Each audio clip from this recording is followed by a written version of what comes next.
If you boot up Pokémon Unite and look at the supporter roster, you'll see Clefable stamped with an inviting label, Novice Difficulty. Players often lock this in expecting a forgiving, independent lane partner they can pilot comfortably while learning the game's mechanics.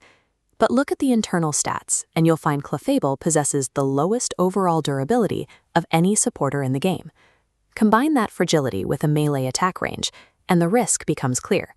Clefable lacks any reliable escape ability to get out of trouble once a fight turns. You must stand in the middle of a close-quarter scrum to be effective, yet you'll be knocked out instantly if you lose your front line. This chart plots the Pokémon roster by solo independence and team utility. Clefable sits in the extreme top left corner, a specialized force multiplier.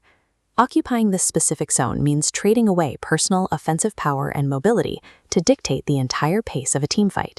Choosing this kit means accepting that you have very little individual agency to solo carry a match.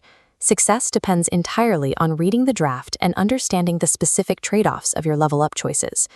Clefable won't fix a disjointed team in solo queue, but alongside coordinated teammates, this specialized toolkit makes the rest of the team nearly unkillable. That reliance on your team starts at level 4, where you choose your primary healing engine. Moonlight provides massive, continuous, area of effect healing to everyone inside the circle. The trade is high. Selecting Moonlight removes your offensive pressure, leaving you unable to farm wild Pokémon efficiently without an ally to deal the damage. Draining Kiss offers an alternative. It deals area damage to enemies while targeting healing to your ally with the lowest HP. The catch is that healing requires an active enemy target. You lose the ability to safely patch up your team between fights or while retreating. When we map these side by side, the playstyle split is obvious. Draining Kiss gives you the baseline damage needed to farm in solo queue, while Moonlight is better suited for the rigid spacing of a coordinated team. Both moves are governed by one rule. Your healing volume scales directly with your special attack stat. To maximize that scaling, many players run SP attack specs, which increases your power every time you score a goal. Reaching those maximum stacks requires pushing into enemy goal zones early and often. For a character this frail, that aggression frequently ends in an early knockout. Ultimately, the choice comes down to a specific trade. Do you value your own ability to farm, or are you betting everything on your teammates' ability to protect you? At level 6, your role expands from healing to active anti-dive disruption.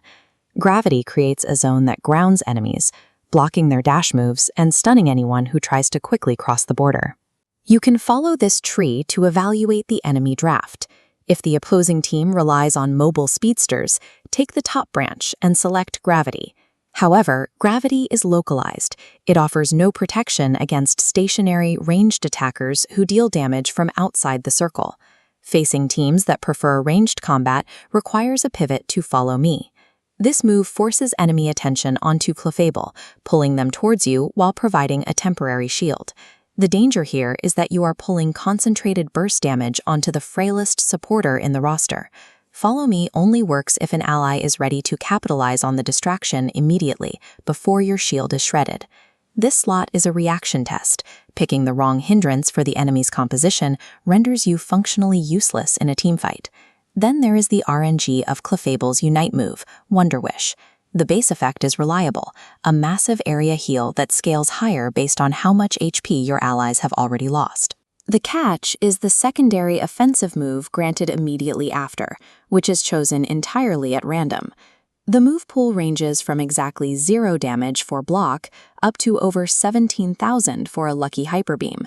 Consistency is impossible when your damage output has a 17,000-point spread. To play optimally, you have to treat the Unite move as a clutch healing tool. Any secondary damage you get is just a bonus you weren't counting on.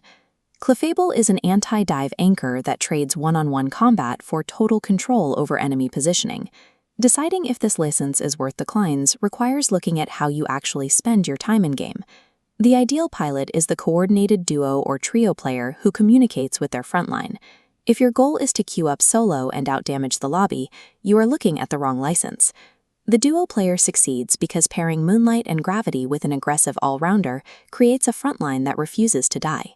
The solo player will likely find it miserable, as the need to farm independently makes Clefable's specific kit feel weak. Ultimately, Clefable functions as a force multiplier. You choose this kit when you want to ensure your allies are the ones who win the game.